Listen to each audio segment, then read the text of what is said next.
Envie de bouger un petit peu cet été? Aujourd'hui, je vous propose 2 endroits à Granby et région pour profiter du plein air. Le vélo, la baignade en nature et le mini-pot, ça vous parle? Ben venez-vous-en!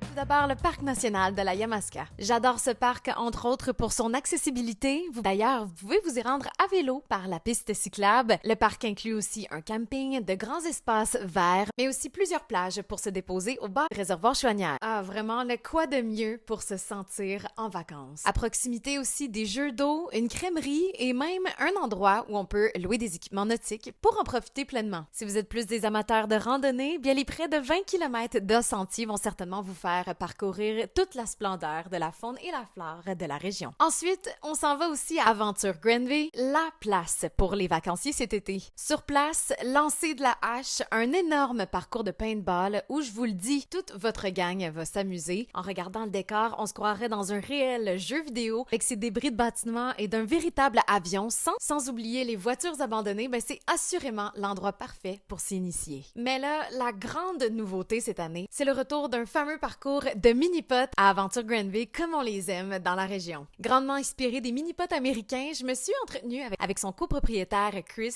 qui nous dévoile sa thématique. Tout est fait à la main, effectivement. La thématique, en fait, est venue simplement parce qu'on voyage quand même beaucoup, moi et ma femme. Donc, on est les deux propriétaires d'Aventure Granby.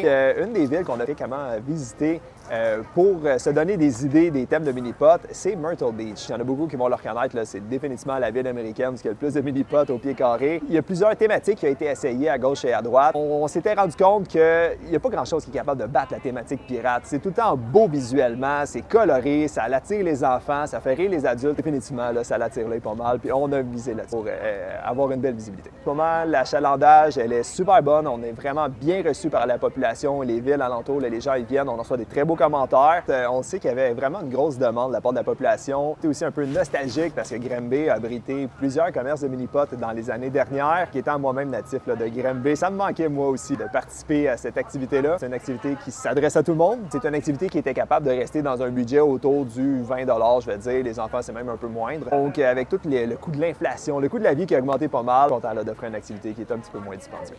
Le parcours nous fait vraiment retomber en enfance alors qu'on se plonge dans le monde des pirates. Tout a été si bien pensé qu'il nous réserve même quelques surprises. Je vous laisse les découvrir. C'était 2 suggestions pour profiter pleinement de l'extérieur à Granby Région cet été. Alors allons-y, on bouge! Envie de découvrir plus d'incontournables à Granby Région? Écoutez les autres épisodes de Suivez le guide.